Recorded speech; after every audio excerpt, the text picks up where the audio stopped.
하나님 말씀 시편 1편 말씀 전체로 한번 같이 보도록 하겠습니다. 시편 1편 제가 한번 읽어 드리겠습니다. 시편 1편 제가 한번 읽어 드리겠습니다.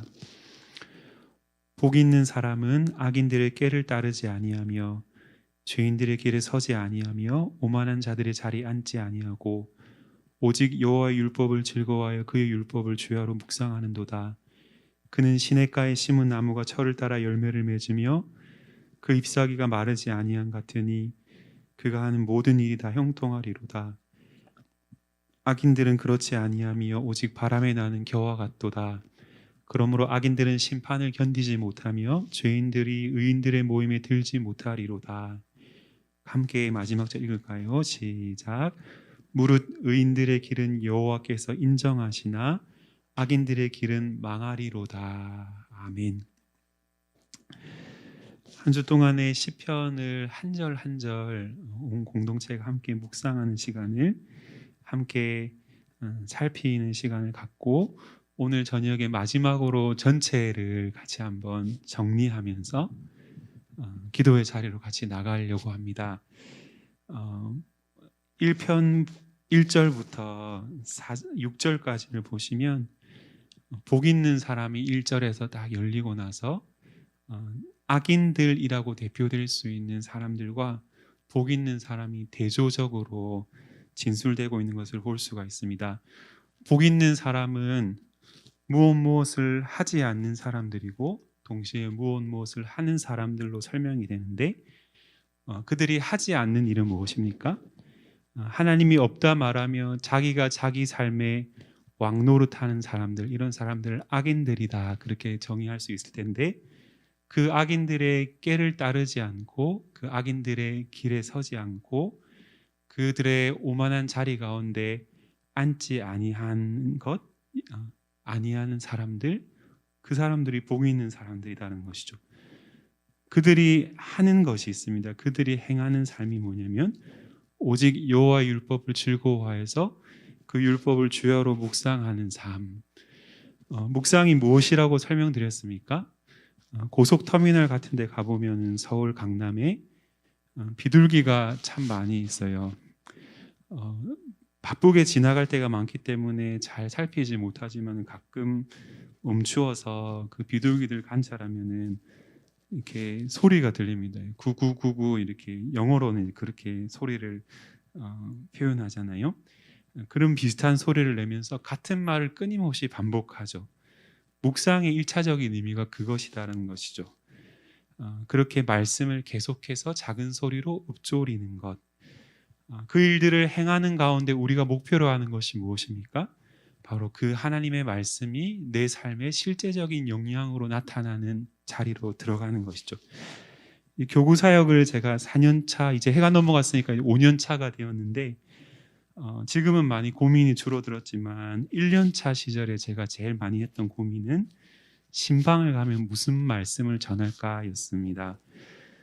교구 사역 처음엔 그래서 미리 가정들의 상황을 구역장 그때 저희는 목자라 불렀는데 목자님들로부터 상황을 파악해서 기도하면서 가정에 필요한 말씀들을 준비하고 갔죠. 그런데 이 일이 여간 어려운 일이 아니기 때문에 이제 부목사님들끼리 안에는 유형이 존재합니다. 그 어떤 유형이 있냐면 한 본문으로 대신방, 하루에 대신방 하면 한 9시부터 시작해서 저녁 10시까지 이렇게 할 때가 있었거든요. 열린교회는 하면 더 길게 하는 걸로 제가 들었는데 한 본문으로 대신방 때 똑같은 본문 계속 하는 거죠. 이렇게. 근데 그때 그 마을 목자님들 또 그 권사님들이 같이 따라가시거든요. 그러면 권사님들께 미리 권사님 본문이 똑같아도 놀라지 마시고 처음 듣는 것처럼 이렇게 같이 은혜로 반응해 주시면 좋겠습니다. 이렇게 미리 동행하시는 권사님들께 양해를 구하는 것이죠. 어떤 부목사님은 큐티파가 있었어요. 저희 부목사님 중에 항상 신방 본문이 그날의 큐티 본문이었던 것입니다. 저는 어떤 유형이었겠습니까? 저는 아무튼 최대한 각 가정에 맞도록 말씀을 하나하나 준비하려고 좀 많이 애를 썼던 것 같아요. 그리고 하나님이 그때마다 가정들 각각의 상황에 맞게 은혜를 주셨던 기억들이 있습니다. 그런데 제가 이제 연차가 더해져 갈수록 어느 순간부터는 그렇게 준비하는 것이 실제적으로 사역이 가부화가 많이 걸리면 어렵기 때문에 그것을 막 억지스럽게 가정들마다 다 상황을 파악하고 미리 목자님들한테 다 듣고 막 그렇게 제가 막 미리 준비하기보다는 더 많은 시간을 어디에 제가 쓰고 있냐면은 특별히 새벽 기도 시간마다 기도하는 습관이 생겼습니다.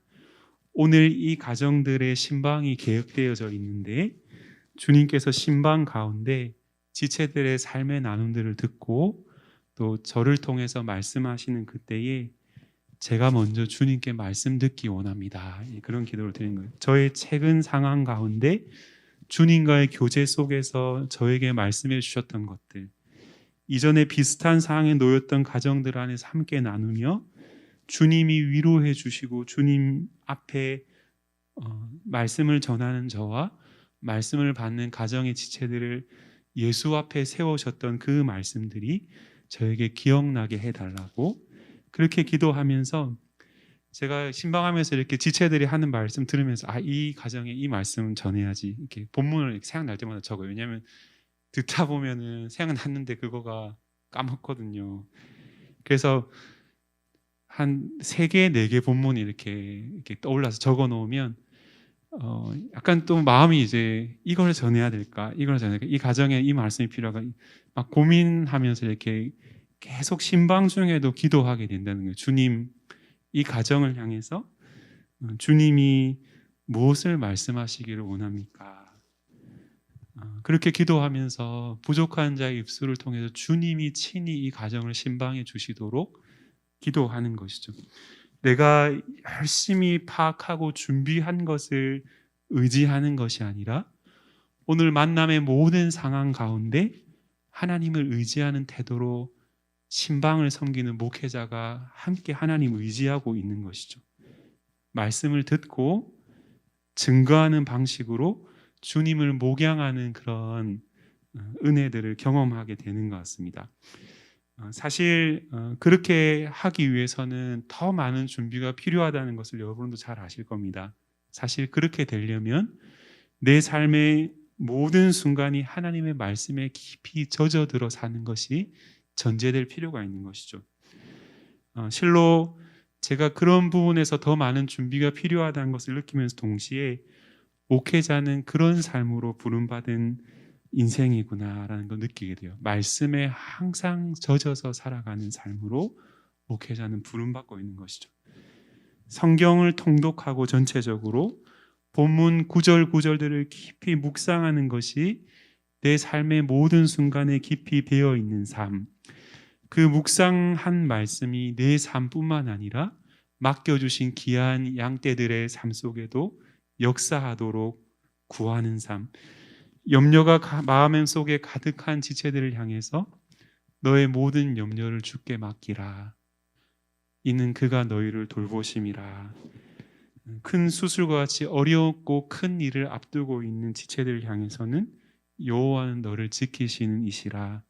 여호와께서 내 오른쪽에서 내 그늘이 되시나니 낮의 해가 너를 상하게 하지 못하며 밤의 달도 너를 해치지 못하나니.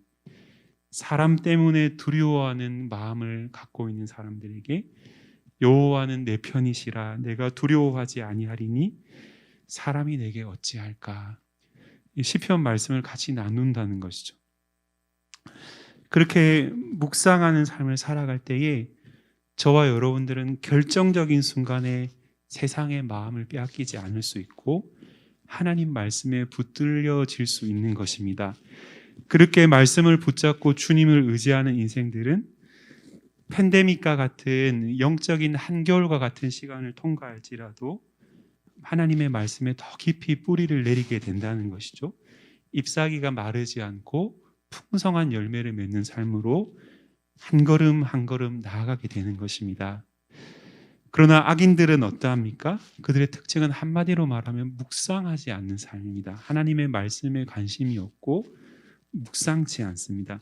하나님의 말씀이 때때로 이따금씩 그들의 귀에도 들어가지만 한 귀로 들어가서 한 귀로 흘러나갑니다. 듣더라도 자기 뜻대로 원하는 대로 곡해하면서 받아들이죠. 그런 자들에게 하나님께서 말씀하시기를 그분의 말씀을 청종하여서 그 율법을 즐거워하는 자들은 여호와께서 인정하시지만 묵상하지 않는 악인들은 하나님 그저 내버려 두시는 것이죠. 그렇게 되면은 그들이 행한 일에 마땅한 결과로 말미암아 그들은 망하게 된다. 이것이 오늘 새벽에 우리가 함께 나누었던 5, 6절 시편 1편의 결론의 내용인 것이죠. 이렇게 이 결론을 마주하고 나서 이 결론을 대하는 저와 여러분들의 마음속 생각, 우리의 반응이 있다면 그것이 무엇이겠습니까? 그래, 그러니 이제부터 큐티는 절대 빼먹지 말고, 그리고 공동체 성경 읽기도 빠뜨리지 말고, 그리고 목사님이 밤마다 시편 말씀 읽자고 했으니까 시편 말씀도 더 가까이 해야지. 한마디로 내가 조금 더 열심을 내서 이전보다 조금 더 잘 살아내야지 라고 생각하는 것은 저와 여러분에게 좋은 동기부여라고 할 수는 있겠지만은, 그러나 오늘 시편 1편이 말하는 하나님의 말씀이 전하고 싶어하는 것의 핵심은 아니다라고 하는 것이죠. 그렇게 다시 열심을 내어서 한 해를 시작해 보십시오. 2월이 되고 3월이 되면 바쁜 일상 속에서 과거의 패턴으로 돌아가 있는 모습을 발견하는 순간이 올 것입니다. 그리고 다시금 단식하게 되는 것이죠. 성경 전체, 우리가 성경의 핵심을 복음이라고 말할 때 그 복음이 우리에게 가르쳐 주는 것은 내가 하나님을 향해서 뭔가 일을 행하는 것이 우리에게 먼저 요구되어지지 않고 오히려 내가 하나님 앞에 철저히 행할 수 없는 무력한 존재라는 사실을 보고서 우리를 위하여서 예수께서 행하신 일들에 우리의 시선이 고정되는 것, 이것이 성경 전체의 가르침의 핵심이 된다라고 하는 것이죠. 고로 모든 복음적 설교가 공통적인 결론을 갖게 되는데 그것이 뭐냐면은 그리스도를 바라보라라고 하는 것으로 결론이 나는 것이죠. 우리의 마땅히 해야 할 의무들을 열거함으로 설교가 끝나는 것이 아니라 우리는 그분이 우리를 위하여 먼저 행하신 그 위대하신 일을 듣고 그것을 더욱더 바라보는 자리로 나아가는 것입니다. 시편 1편에서 기록하고 있는 복 있는 사람이 구체적으로 누구인지 여러분 한 사람만 좀 뽑아 보십시오라고 질문을 드리면은 여러분들 누구를 뽑을 수 있겠습니까? 다윗을 뽑으시겠습니까? 시편 150수 가운데 가장 많은 시편을 기록한 그는 유력한 후보일 수는 있겠지만은, 그러나 다윗의 삶 전체를 떠올리면서 잠시일 수 있겠지만 그의 삶 전부에 비추어 잠시 동안일 수 있지만 아주 치명적인 수준으로 그가 악인들의 길을 따라가며 죄인들의 길에 섰던 그의 실패를 우리는 너무도 잘 알고 있지 않습니까? 다윗조차도 완전한 수준에서 이 복 있는 사람의 모습으로 살았다라고 말할 수 없는 영적 어둠의 밤과 같은 시간들이 있었죠. 사실 진정한 의미에서 이 시편 1편이 말하는 복 있는 사람은 사실 예수 그리스도 한 분밖에 없으시다, 이렇게 말씀드릴 수 있는 것이죠. 어거스틴은 그가 회심한 다음 해부터 그가 거의 죽을 때까지 한 30년 가량을 시편 말씀을 한 절 한 절 주해하면서 그렇게 시편에 대한 그 주해를 기록으로 남겼는데요. 그가 시편 1편 말씀을 주해에 딱 앞에 적어놓고 뭐라고 첫 문장을 시작하냐면은 이것은 시편 1편 1절에 복 있는 사람은 바로 전적으로 우리 주 예수 그리스도에 관하여 말하는 것으로 이해되어야 한다. 어거스틴이 그렇게 기록했다는 것이죠. 신학대전을 기록한 토마스 아퀴나스 역시도 같은 결론을 우리에게 제시합니다. 주님은, 우리 예수님께서는 평생을 이 땅에 사시면서 여호와의 율법을 즐거워하는 삶을 살아가셨죠. 주야로 그분은 그 말씀을 묵상함으로 삶을 살아가시는 완전한 본이셨습니다. 복음서 내에서 예수님께서 계속해서 말씀으로 제자들과 무리들을 가르치실 때에 그분이 하셨던 말씀의 10%가량은 시편에 나와 있는 그 고백들을 주님이 하셨던 것으로 그렇게 조사가 되어 있습니다. 공생애를 시작하시기 전에, 그리고 그 공생애 사역 가운데 그 공생의 절정에 해당하는 십자가로 나아가실 때 그분은 항상 그 마음에 말씀을 묵상하시고, 특별히 시편 말씀을 마음에 늘 떠올리며 묵상하는 삶을 사셨죠. 대표적인 예가 있는데, 구약의 복음서라고 불리고 또 제5복음서라는 별칭을 가지고 있는 시편 22편 말씀이 있는데, 주님께서는 십자가에 달리셨을 때에 그 시편 22편의 1절 말씀을 자기 자신을 향한 고백으로 깊은 묵상 가운데 쏟아내시기를 마태복음 27장 46절에서 엘리 엘리 라마 사박다니 그렇게 고백하셨죠.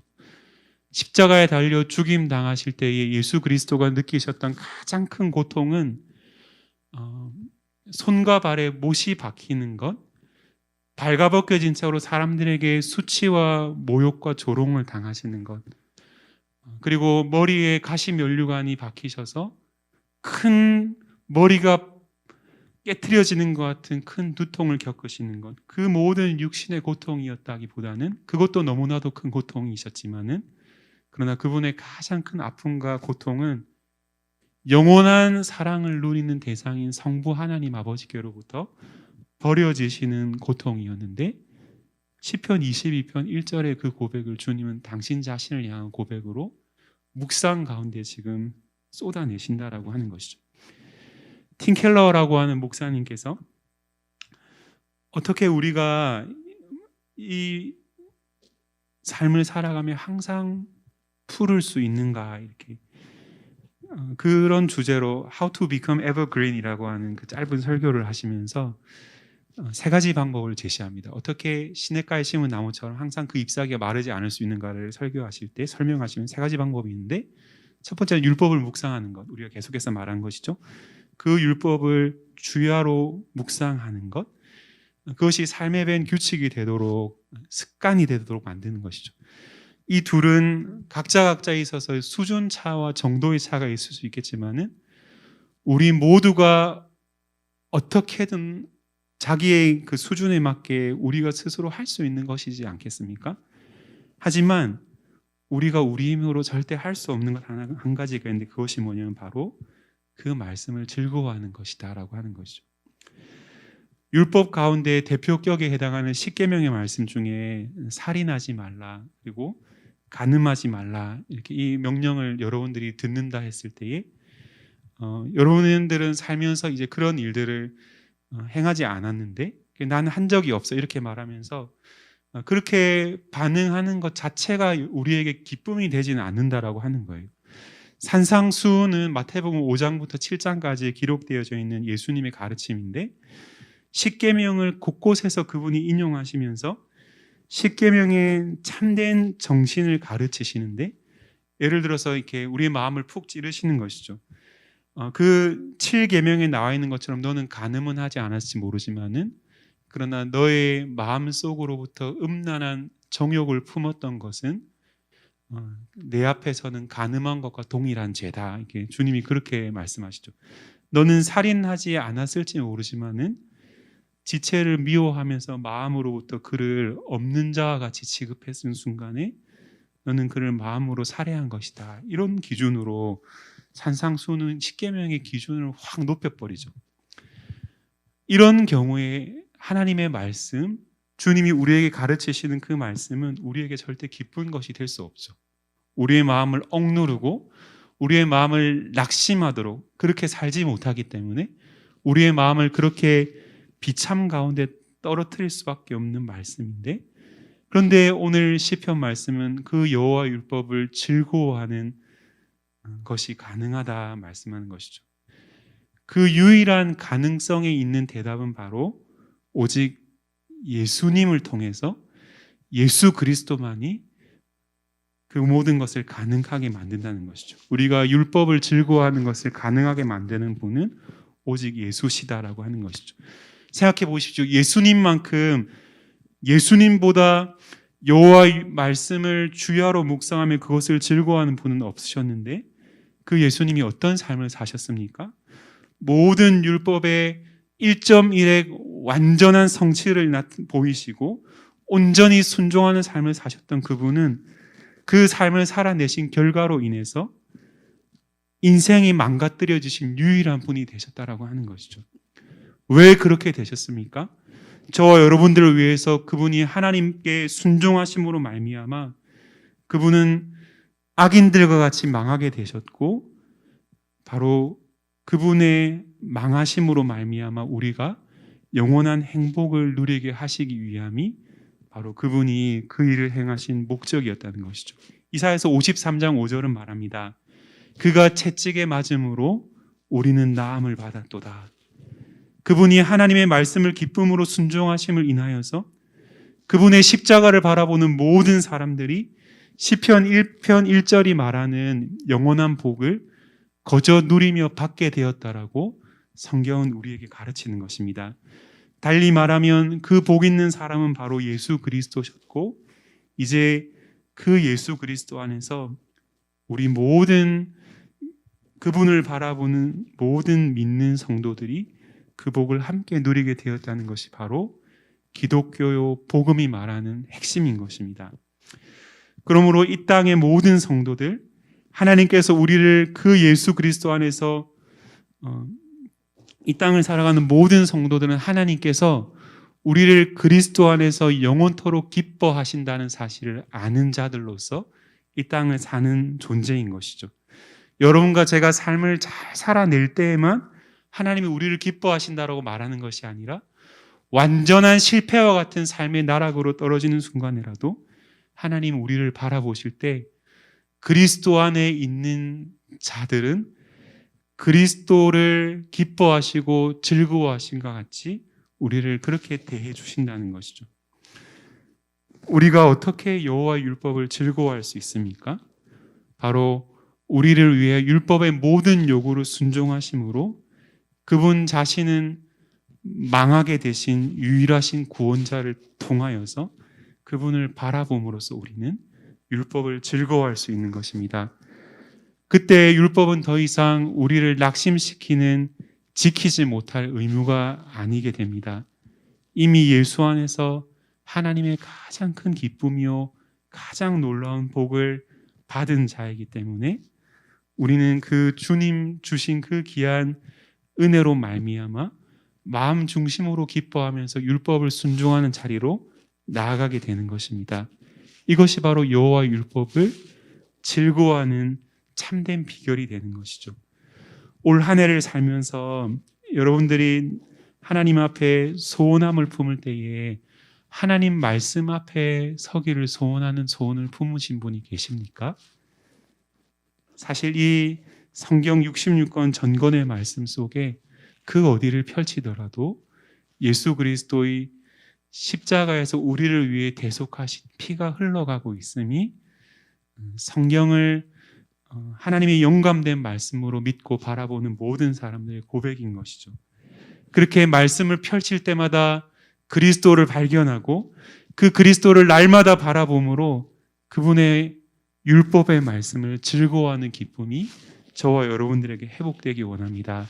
그래야 해서 그 기쁨을 소유한 자로 풍성한 열매를 맺으며 감무로 시련과 고난의 때를 통과한다 할지라도 더 깊은 뿌리를 내림으로 말미암아 잎사귀가 마르지 않는 그런 나무와 같이 그렇게 복이 있는 자들로 우리의 삶을 인도하실 하나님을 기대하고 소망합니다.